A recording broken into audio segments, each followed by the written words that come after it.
Добрый день, друзья! Давайте рассмотрим вот такую ТВ-зону, каминная зона. Главный элемент нашей вот этой зоны телевизионной, конечно же, является камин. Он без функции нагрева, просто визуально красивая картинка, сочная и успокаивающая.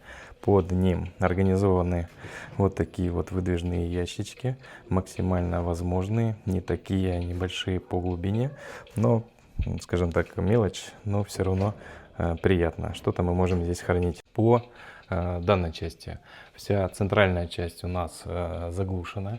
Там у нас проходят все коммуникации, крепежные элементы для того, чтобы мы могли повесить телевизор.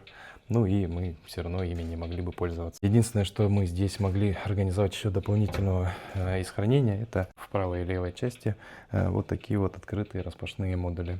Фасады, все элементы видимые на этой зоне у нас шпанированные.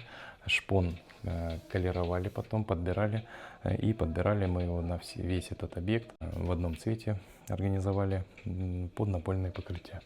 По фасадам, так как фасады у нас здесь высокие, массивные и еще и шпанированные, то есть шпон будет натягивать, оттягивать на себя, давать нагрузку. Здесь в обязательном порядке установлены корректоры, натяжители фасадные. Открытие ящиков и секции правой и левой на типон-толкателях. Нажали, открыли. Здесь также видим еще вот такой вот светильничек, один или два, можно его там доукомплектовать, эту рабочую шину.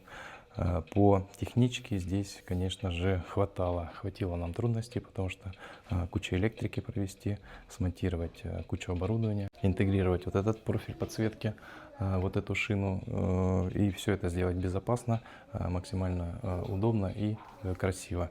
В боковой части также нашпанированная, организовали блоки выключения, там проходные светильники, ну и освещение вот этой вот именно вот этой части помещения.